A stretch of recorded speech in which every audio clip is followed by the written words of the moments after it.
because of conch. Yeah. I think I think Apostle, that what you have or what you are establishing is certainly a movement, and I think what many of us are coming out of, and particularly coming out of the religious sect, that's now turning into a monument. And there's a Mm, huge difference between a movement and a monument. Um, a monument stands still, will stand still. It doesn't move, mm, but a movement moves, it mm, proceeds, it prevails. mm, And so you have a movement that you're establishing, and many of us have come out of a monument. That's why so many of us are going to embrace this movement, because it is a movement.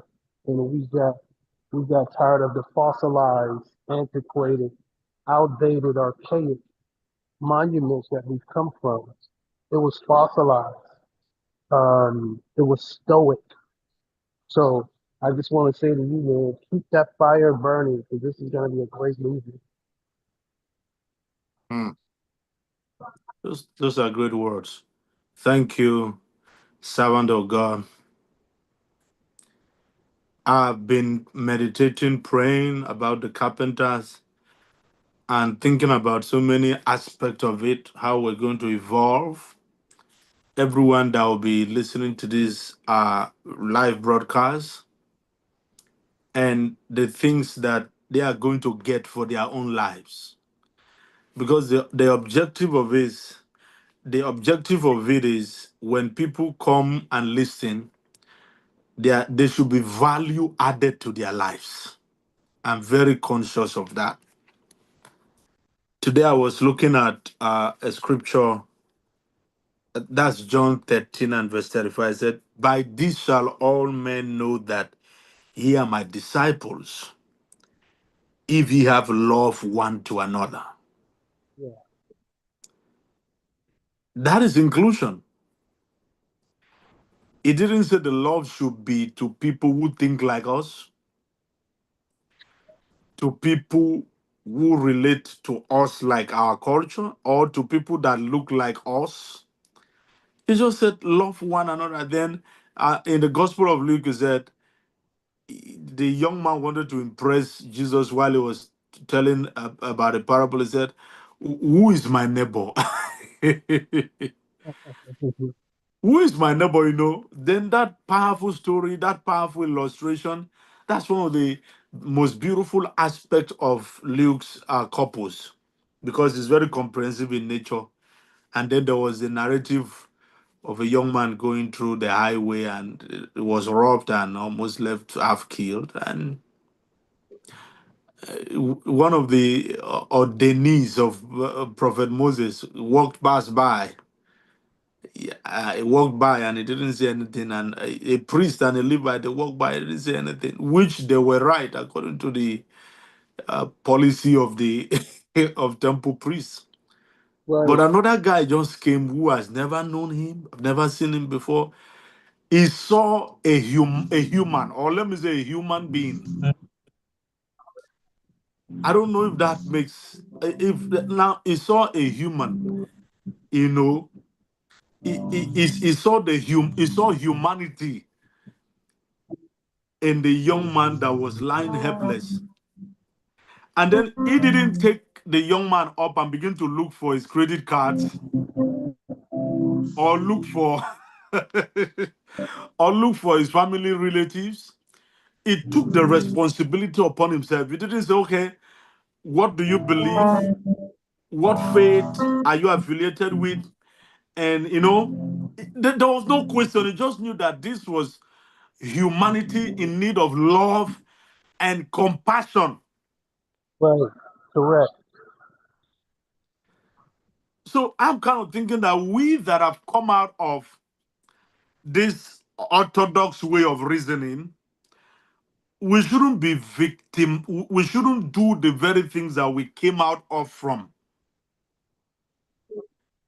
Because some Christians, I don't know how they look at things, But every day I evaluate myself that I'm coming out of this toxic movement that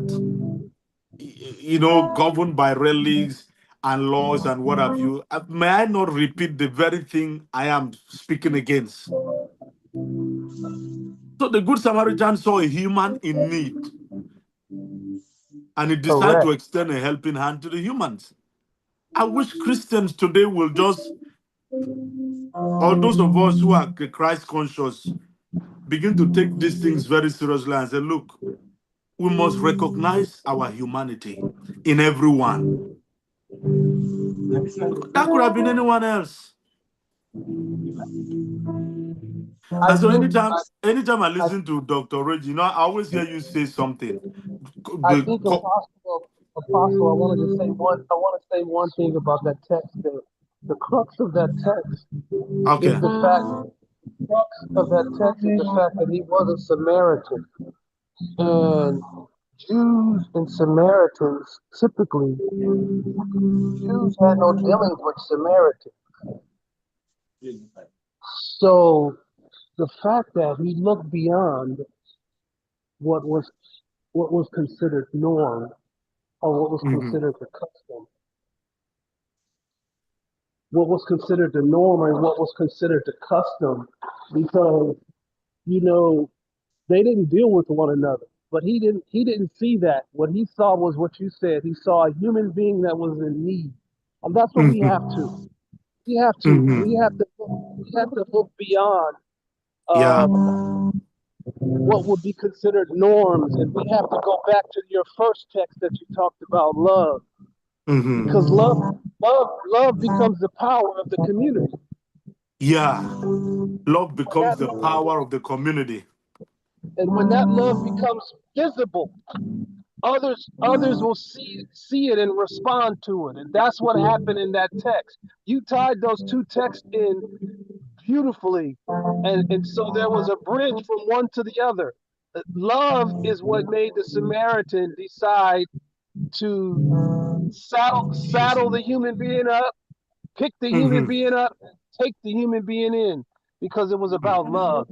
About There was a love. bridge between both of those texts that you read. Whoa.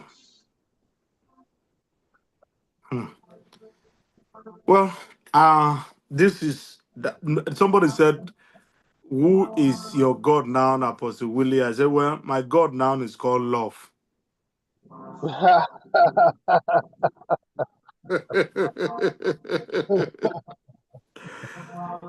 Yes, that's the name of my God, love, Love. That's right. That's right. Because wherever love is seen, heaven is experienced there.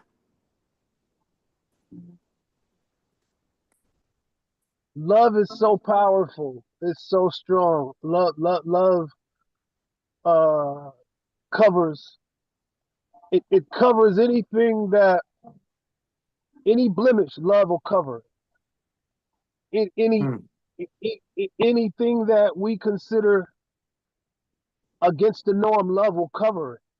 That's the power. That's the power of love. That's why the text or the scripture teaches us God so loved. The love the that he had world. was so powerful. It was so powerful. He didn't just love a few, he didn't just love a select group, he loved the world. That's Mm, inclusion.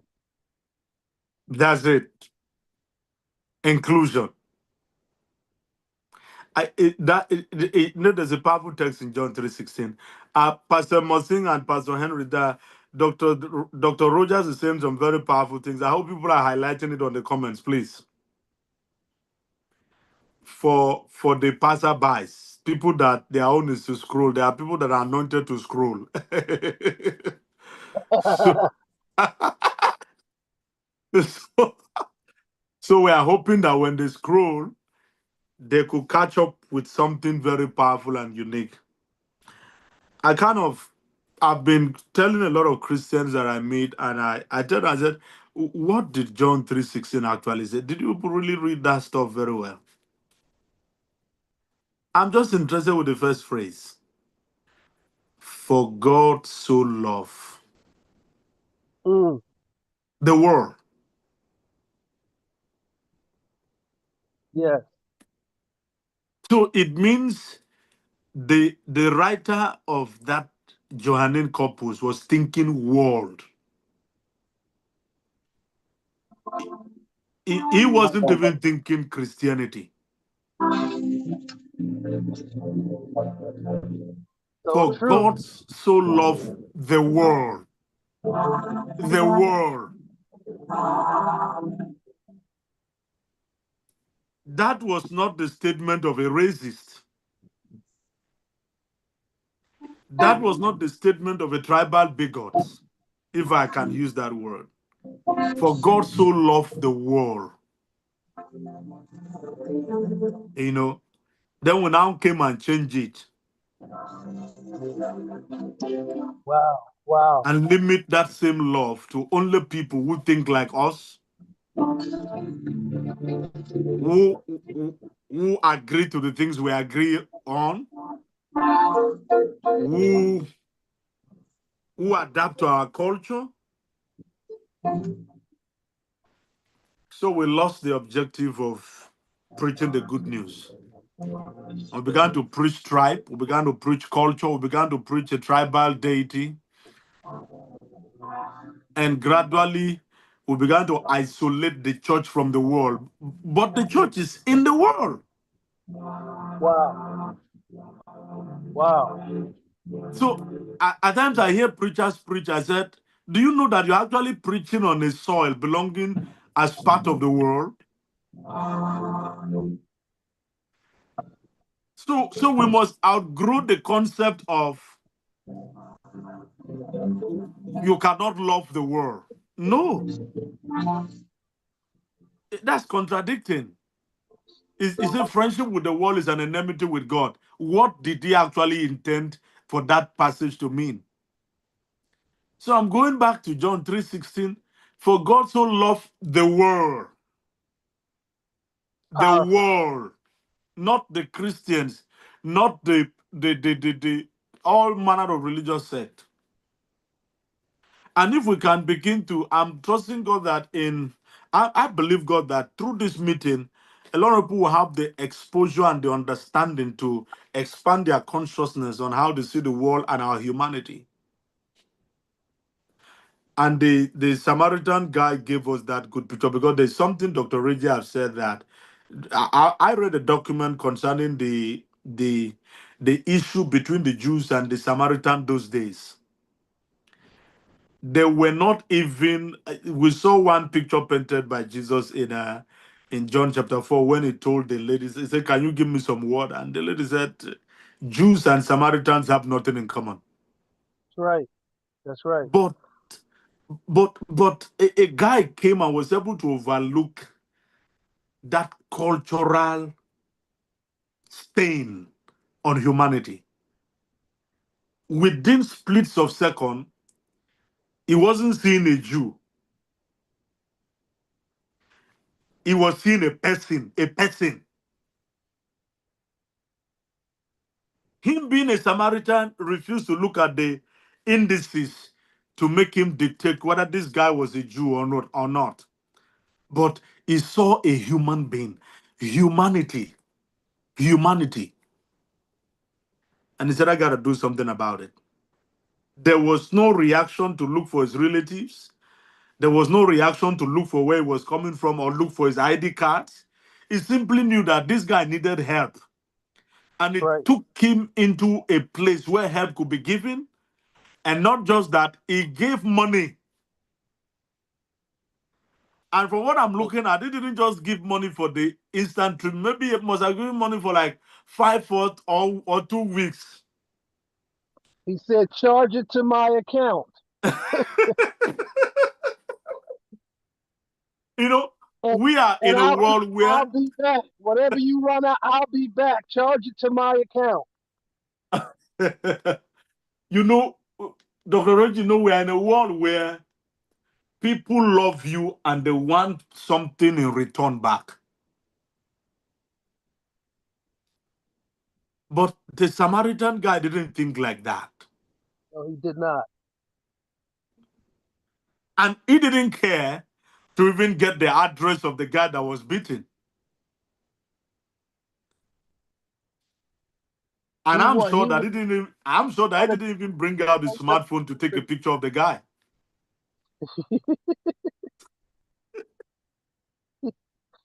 So today, I see people extending hands of help to others. They go with cameras, they go with details and all manner of things. Somehow, when people do that, I know they're expecting a payback. I've had people give people birthday gift and said, hope you remember my own birthday too."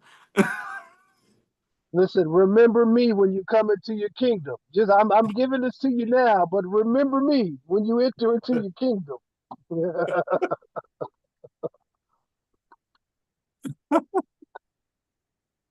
Oh man, let me let let, God let just. me say this let me say this to you, Apostle, because you started something here. John 3:16 is one of my favorite, of course, verses. But when I began to break John 3:16 down, I realized that from a metaphysical standpoint, from an expanded conscious standpoint, John 3:16 represents so much because when you actually view John 3:16 through a metaphysical lens, what you end up seeing is one, it's a powerful reminder of our what I like to consider our inherent connection to Hmm. the divine, to the divine, right?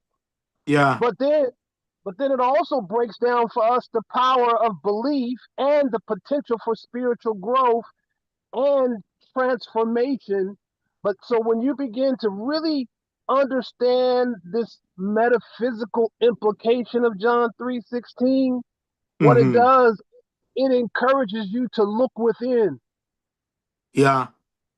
so that you can begin to recognize your inerrant divinity and to Hmm. trust in your own power to manifest the positive change. Hmm. John 3:16 is powerful, man. I mean, when you really just do a search and check it out, it breaks down. I like to say it breaks down first of all the universal love and the divine nature. That's what the Good Samaritan showed. The universal love, but what also came out of him was that divine nature. Wow. Wow. I think among the four gospels, John, John, the that guy, that theologian is too deep and too profound. But that guy John is a guy that if I were to ever meet him, I would have shook his hand very well and give him a hug. I mean, how did you come about this level of articulation? There are people that have devoted their life just to study the Gospel of John. Yeah, I mean, how do you just start up to write a book and then you just begin with "in the beginning"? That's John chapter 1 alone is a theological message that it can take you years to break it down. What is this guy really talking about? I think he needs to come back and explain to us what he was talking about. All the signs, all the symbols, and all the things is right. Oh, the guy is really good. I don't know where we are now. I think I'm no longer seeing it live. Reverend Emmanuel, are you still there?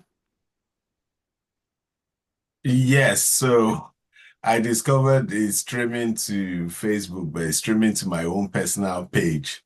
So I've stopped it so that I can repoint it to. It okay. It was also streaming on our page, and then I got to a point. It got missing, and it was no longer there. And I think the message that was promoted to. I mean, I and Dr. Rogers have been having a great time. Yeah, I've been listening in the background, but trying to just finalize it. Because the YouTube is working now. It's just that Facebook, I need to point to the right place. Okay, but I'm not seeing it reflected live here yet on our YouTube. Okay, the YouTube is live. Okay, we are actually live. Okay, I can see, Yeah, see, I can Reggie Rogers. Okay, we are yeah, actually live. Okay, I can see, I can see Reggie Rogers.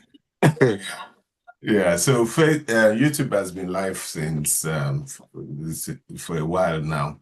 Facebook was live for 8 minutes, then tripped to my personal Facebook page. So that's why I'm just fixing to point in the right direction. So Okay, once, okay, I think that the okay, Dr. Rogers is still with us. I believe we have a message to share. We have a message to share and just bless people. So what we are going to do is that, Reverend Emmanuel, let's see. I hope that the Facebook also goes well yeah, because but can people give me feedback because it was actually live yeah, initially for 8 minutes, and I thought it was live. It wasn't, so which was when I now touched it, it disconnected. okay, there is okay. I'm on YouTube now and I'm seeing it live. So Okay, what of Facebook? I've not seen Facebook yet, but I'm still checking. Minister Mosin, The Facebook is showing up. eh? The Facebook is okay. Okay, you people have seen the live on Facebook. Yes, sir. But why is not reflecting on my own here now? Okay, maybe my network is slow to catch up with it. Okay. Okay, okay, Reverend Emmanuel, please let Dr. Rogers come up and share for 10 minutes about what people should expect in the meeting. Okay, And then when it's done in 10 minutes, then we can have a minute. All minutes I must sing. And Pastor Henry, I would like you people to do a live worship yeah.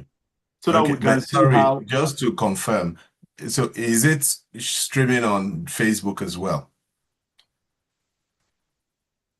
Are people able to see it on Facebook? Yeah, Pastor Henry told me yes, but Okay, I'm yet to see. Pastor Henry said this is streaming on Facebook, but I'm yet to see it.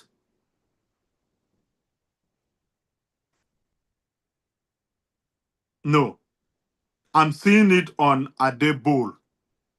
Okay, okay, I just saw Adebowl was live.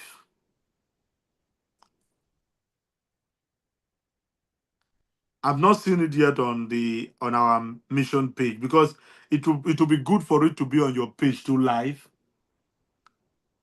I even want to take it to my own personal profile. The YouTube is very fine, but the Facebook I've not seen it yet, and we even have okay, Reverend Emmanuel.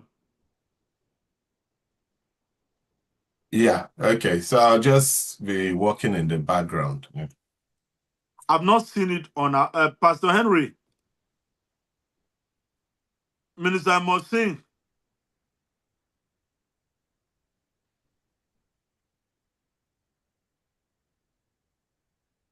Oh, I can't hear them. I'm here, sir. It just on mute. Can you see it on our Facebook page? It's no longer there now. Yeah, it's no longer there. I'm only seeing it on YouTube. Was live. Okay, no problem. Yeah, let's yeah, everyone yeah, continue. I'll just be working in the background to Okay, I want to bring in Dr. Rogers so that he can take over the screen and speak briefly on what we should expect on the on the carpenters starting tomorrow. And then Reverend Emmanuel, please let him take over the stage now while you are working on. Like you can bring him to the I don't know how you do, but I think you can bring him to the front. Dr. Reggie, are you ready? I'm ready when you guys are. Okay, Pastor Henry, Reverend Emmanuel, please let Pastor Henry and Minister Mosin begin to give us like maybe 5 minutes worship. Let me see how it's going to be on the YouTube here, please. Then after that, we can bring in Dr. Reggie just say a few things. But I think before then, everything should look good. Okay, Are we ready? yeah. Anyone speaking would be given the something. So with Zoom, one can't really control. Okay, let me spotlight them. Okay, let me Yeah, spotlight them. Hopefully this would. I just pray that everything goes well, because if we have the YouTube and the Facebook going seamlessly, that will be very powerful. Hmm. Yeah, I don't know. Can they unmute? Because I need to. Okay, thank you.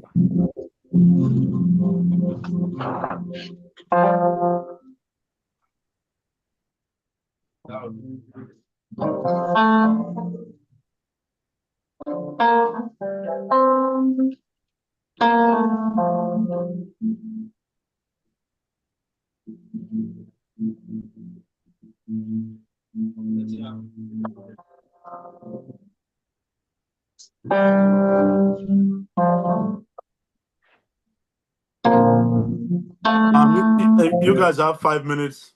Let's see how it's going to be.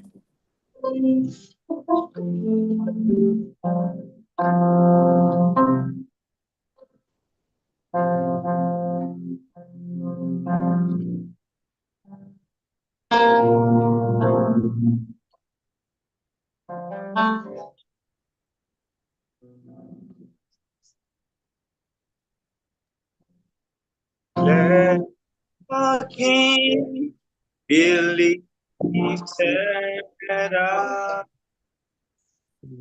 Oh, oh, now.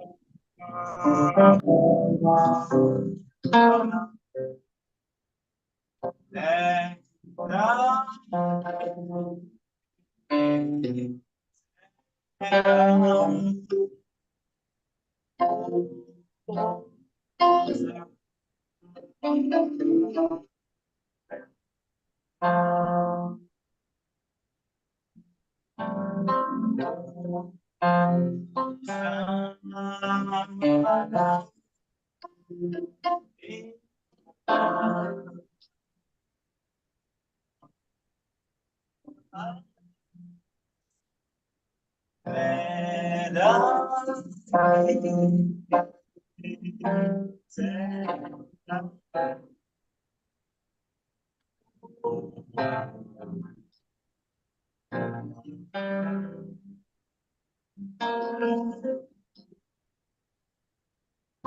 your grace has found me just as I am. Empty-handed for the life in you. Your grace has found me just as I am. Empty-handed for the life in you.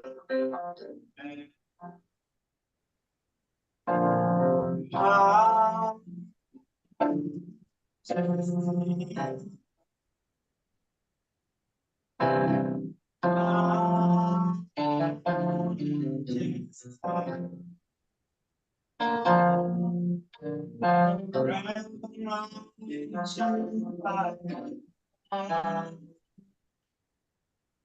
In the presence of your majesty, your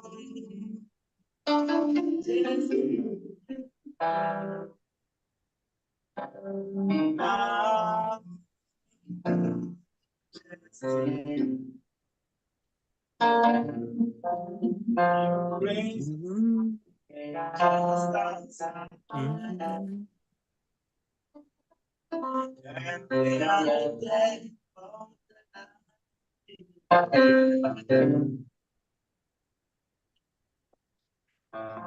It's like you thought enough to I just love and beauty. I've been in this life, it's satisfied. Jesus, you're the God that will provide. Treasures of my heart and my soul. Lord, if my weakness you are merciful. Treasure my past and present wrong. Lord, my future is now. Your present Lord.